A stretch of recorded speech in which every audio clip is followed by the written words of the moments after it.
السلام علیکم، welcome back my YouTube channel. کیسے آپ لوگ؟ امید ہے کہ آپ لوگ خیر خیریت سے ہوں گے۔ اللہ کے فضل و کرم سے میں بھی خیر خیریت سے ہوں۔ میں ہوں ناز بلوچ۔ آج میں اپنی ڈیلی بیسس پہ میں اپنی جو کچن ہے، روم ہے، اس کی ڈیپ کلیننگ کرتی ہوں۔ تو میں آپ لوگ کے ساتھ آج اپنی روم کی ڈیپ کلیننگ شیئر کروں گی، اور اس کے بعد آپ لوگوں نے تھمبنیل سے تو دیکھ لیا ہوگا کہ جوائنٹ سسٹم کے حوالے سے میں آج بات کروں گی کہ جوائنٹ فیملی میں کس طرح ایک عورت ایڈجسٹ کر لیتا ہے۔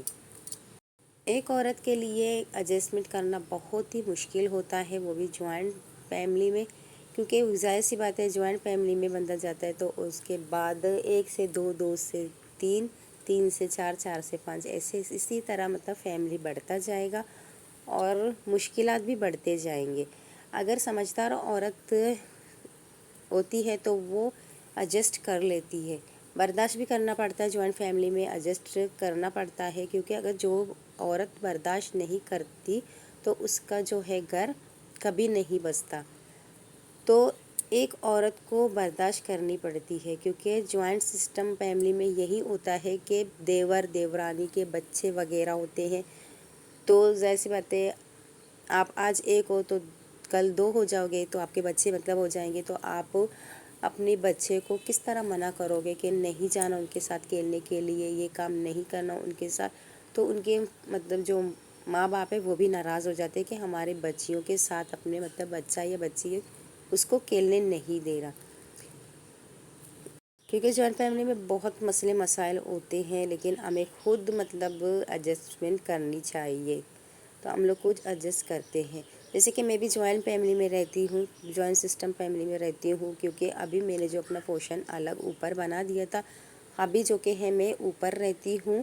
3 فلور میں، لیکن پھر بھی میرے جو بچے میرا جو بیٹا ہے وہ بھی جاتا ہے جب باہر کھیلنے کے لیے، تو اس کو ڈانٹ ڈپٹتے ہیں، مارتے پیٹتے ہیں، پھر وہ روتا ہوا جب اوپر آتا ہے کہ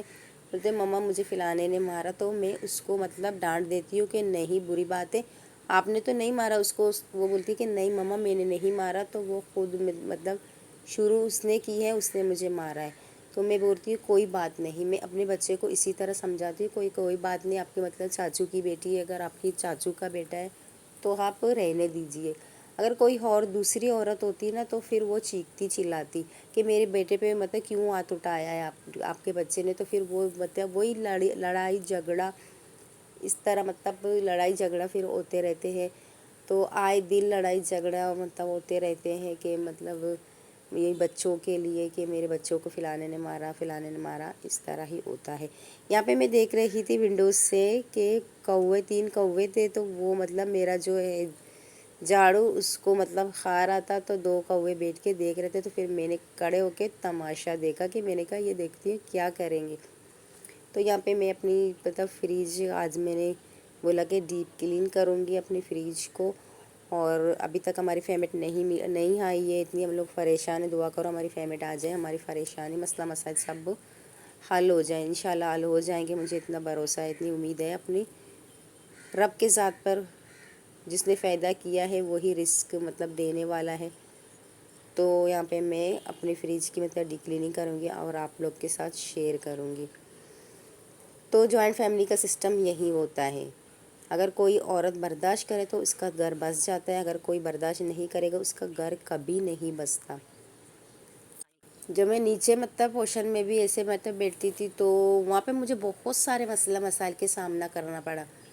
بہت سارے مسئلہ مسائل میں نے دیکھے، حالانکہ چھوٹی سی عمر میں، حالانکہ میری ایج اتنی نہیں ہے کہ میں اتنی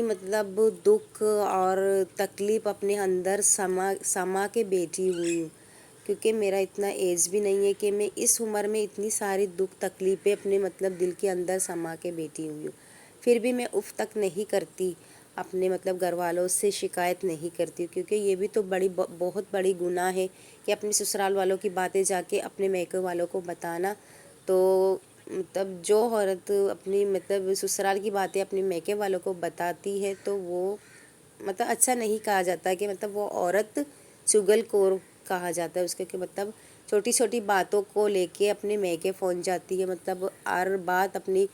بہن بھائی ماں باپ سے شیئر کرتی ہے، پھر ان کو بھی مطلب پریشانی ہوتی ہے کہ ہماری بیٹی پتہ نہیں وہاں پہ کس طرح ہوگی، کس حال میں ہے۔ لیکن میں مطلب اپنے گھر والوں کے سامنے کبھی بھی ظاہر ہونے نہیں دیتی کہ مجھے کوئی پریشانی ہے یا کوئی مطلب مسئلہ ہے میرے ساتھ، کیونکہ میں خود اتنا مطلب میرے اندر اتنا کانفیڈنس ہے، اتنا مطلب صبر ہے، اللہ پاک نے میرے اندر کوٹ کوٹ کے صبر مطلب ڈالا ہے سمجھو۔ میں اتنی صبر والی بچی ہوں، میں اتنی صبر کرتی ہوں، میرے ساتھ کچھ بھی برا ہو جائے لیکن میں صبر بہت کرتی ہوں اور اپنے اللہ پہ چھوڑتی ہوں کہ مطلب جو کرے گا بہتر کرے گا میرا اللہ۔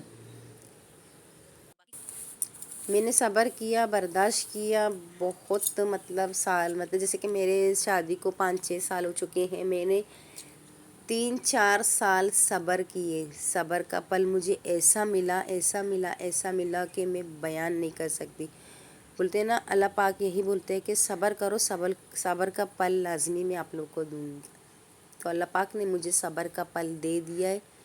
تو ماشاءاللہ سے میرا اپنا گھر ہے اوپر،